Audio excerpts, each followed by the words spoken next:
Welcome to the 9th and penultimate video of this series on the 101 most commonly misused GRE words. There'll be a pair of words and they'll be commonly confused by GRE students and other people.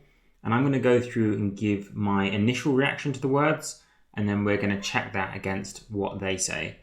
As I always say in this video series, this is great for anyone studying the GRE or just anyone wanting to improve their English. There are words here that I still don't fully know myself as an English grad, so anyone can learn from this. Without further ado, let's get to our first pair, which is adverse and averse. And for me, the word adverse is very linked to the word adversity, which is a situation where it's difficult, challenging, and impeding your success, disadvantageous. That's adversity. She faced a lot of adversity growing up, a lot of challenges, a lot of difficulties. And then we have the adjective, adverse, which is like facing adverse conditions, conditions that represent adversity, as they say here. He had to face adverse conditions during his trip, things that put you at a disadvantage, things that are difficult and give you a challenge. To be averse to something, in my eyes, means to not like something, to have a reaction against something. Maybe it disgusts you, or maybe you hate it, but you're averse to doing that thing. Let's see what they say. It means to be strongly opposed to something. I think that's a nice umbrella definition. You're opposed to something. The reasons could be different. Maybe you're disgusted by it. Maybe you fear it. Maybe you hate it. But either way, you are opposed to something. To be averse to something. Without the D there. Not adverse, which is difficult or challenging. Averse, strongly opposed to something. Their example is, he was always averse to taking risks in life.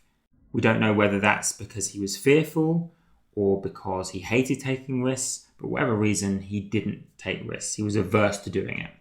Okay, next pair. Aggravate and aggregate. To aggravate the situation is to make it worse. You could think of adding gravity to the situation. Maybe you've got a heavy object, and if you add gravity to it, you make it even heavier, right? You're adding gravity, you're aggravating it. You're making something worse. She aggravated the situation by calling both of them idiots.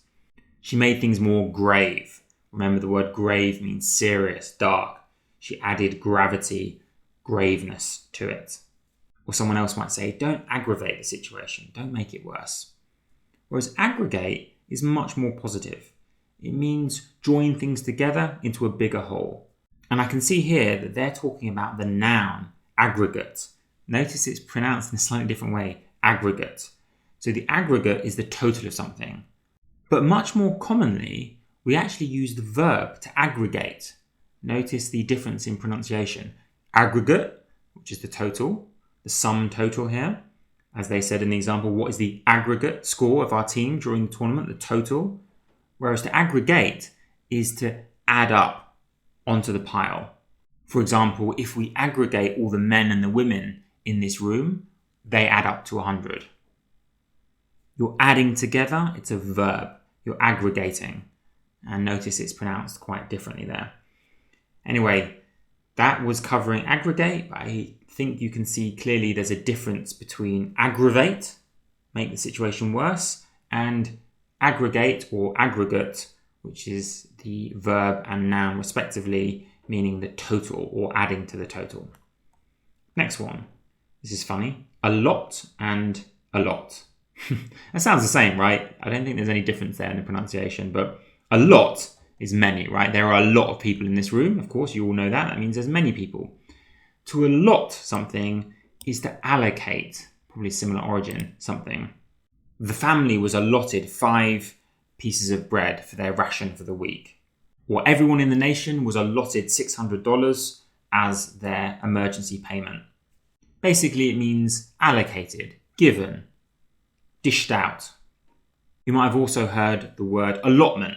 So in Britain, we have a lot of those, just small segments of garden where people can grow their own crops. It's called an allotment because I'm presuming the council or government allocates, allots different people their segments they're allowed to do. very closely linked to the word allow, I guess. It's their allowance, what they're allowed, what they're given by the government or some higher authority. So allot means many, whereas allot, again, pronounced the same way, as they say, means to give out or allocate. What's their example? I was allotted the smallest of all the dorm rooms. Basically, that person was given or assigned the smallest of all the dorm rooms.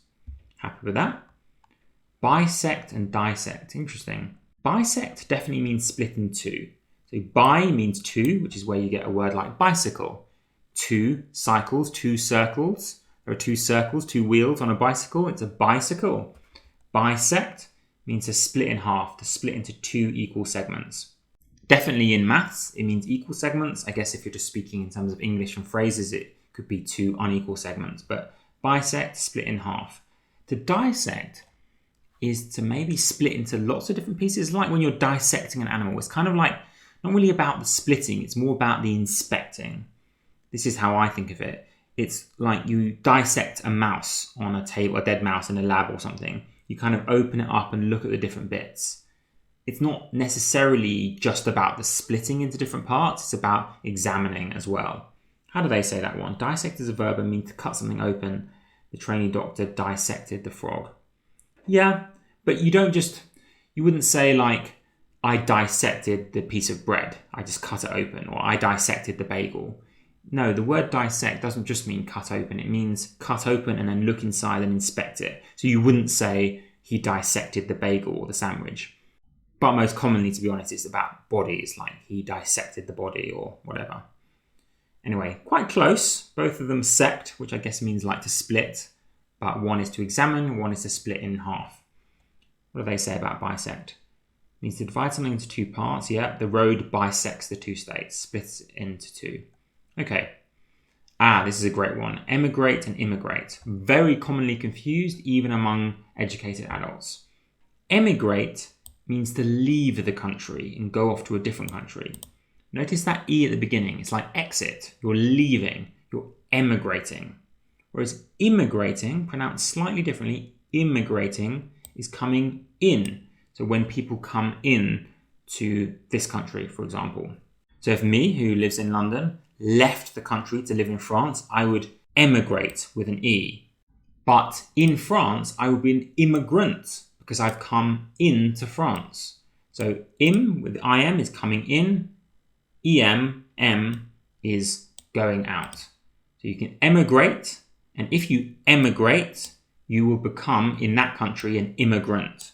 So quite key difference there. How do they explain it? Emigrate means to leave one country for another. Thousands of Indian emigrate to the Middle East. Immigrant means to, or immigrate, means to come to a new country from another. Many people immigrated to the US. Of course, these are the verbs, and the nouns would be an emigrant and immigrant.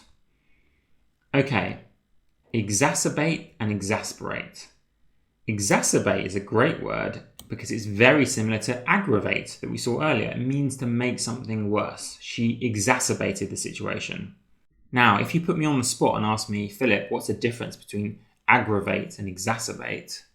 I wouldn't actually know. Aggravate, exacerbate.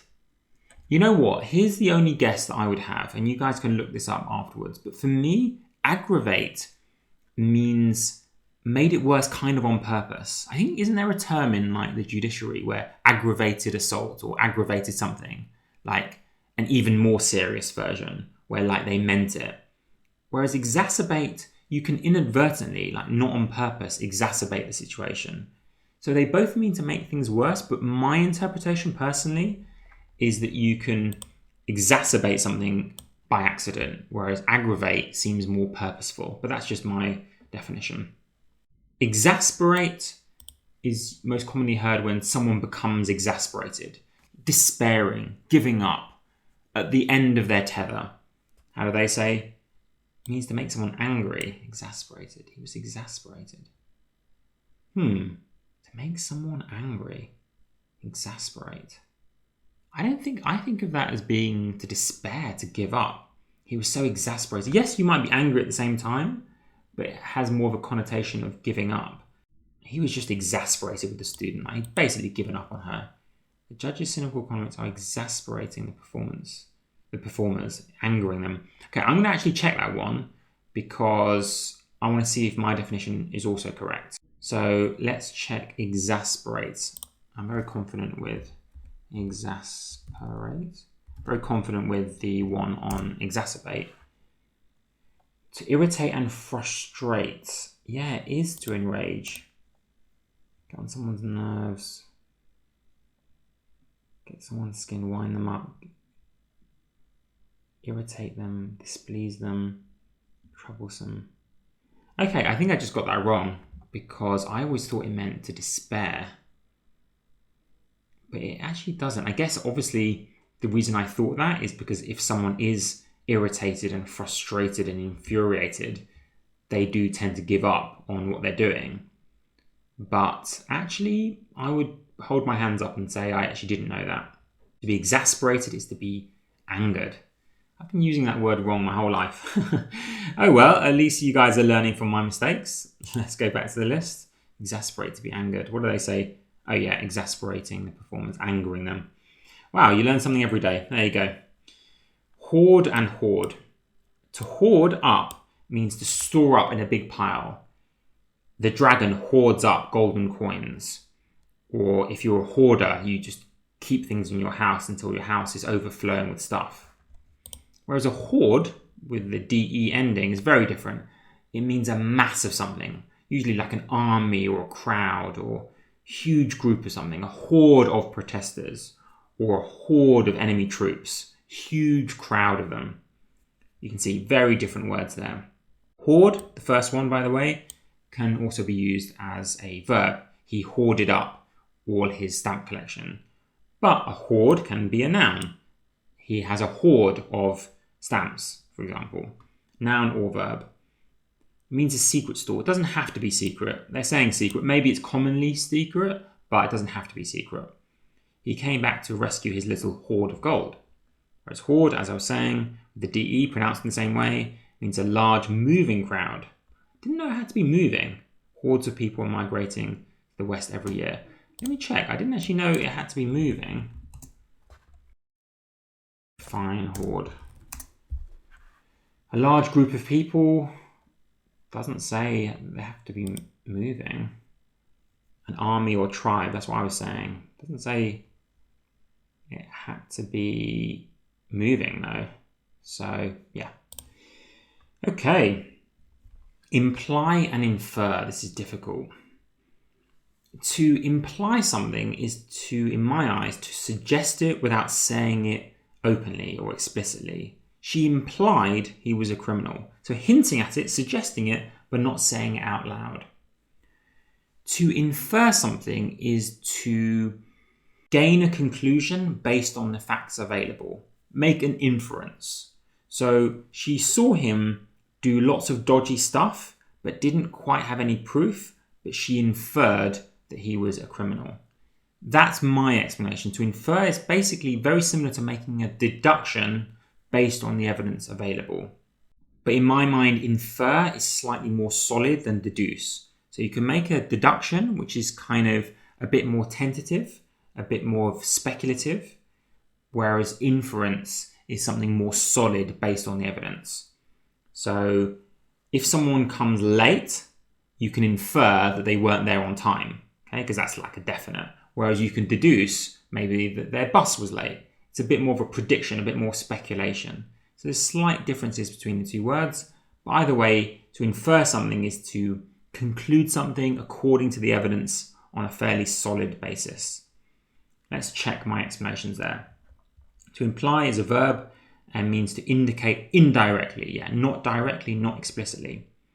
The salesman used technical jargon to imply, to suggest his superior knowledge. So maybe he doesn't actually have superior knowledge, but that's implied.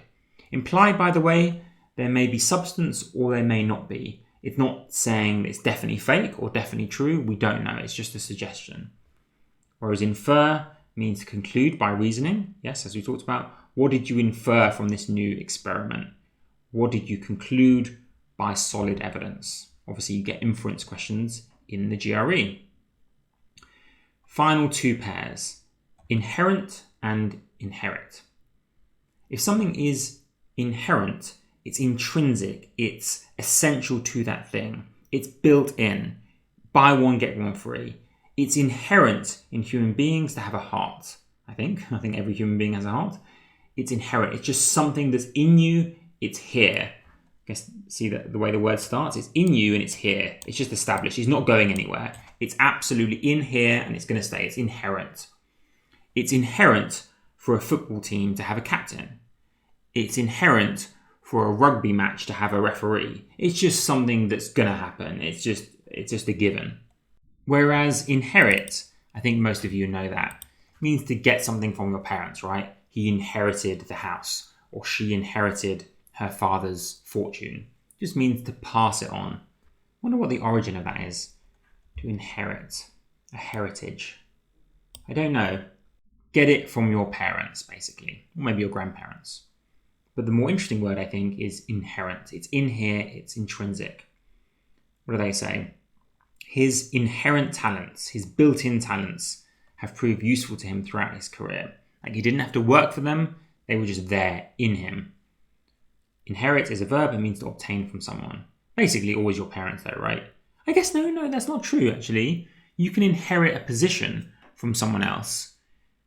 Yeah, I shouldn't have said it's definitely your parents. You can inherit something, not always from your parents. Maybe if you have a CEO and you're the CEO's protege, you inherit his title as CEO. If he moves on and gives it to you, you've kind of inherited it from him. So it can be used a bit more broadly than just from your parents.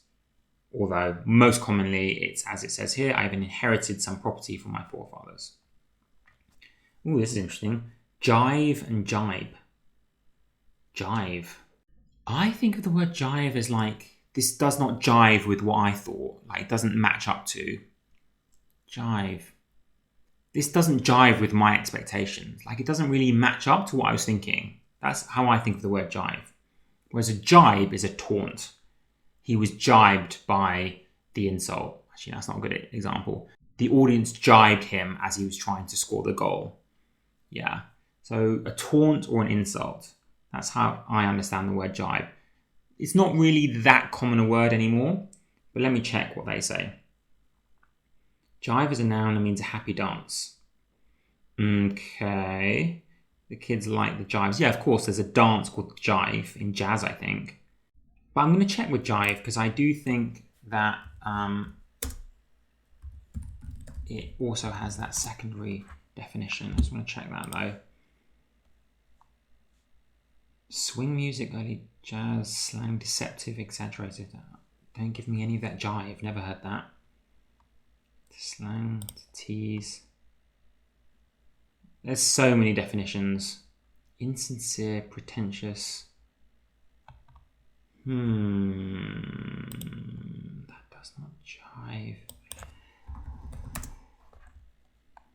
Let's open this. Sure, let's go for extra definitions. Here we go. To be in accord, agree. Her facial expressions did not jive with what she was saying. Wow, that's the third definition. So much more commonly is the dance, a jive is a dance, or to taunt someone. Kept jiving him. Never heard that, or to talk nonsense. But the third one is one I hear, which is it doesn't jive with me, isn't in accordance with me. Let's check. Jibe means an aggressive remark on someone, like an insult. His jibe at the ruling party's inefficiency was such a shocking remark. Yeah, like a taunt and insult. That's what I expected. Great set of words, some slightly uncommon, but some wonderful to know and be really clear on the differences of. It's almost sad that we're getting to the end of this list, but there's one more video and I look forward to making it. See you in the next one.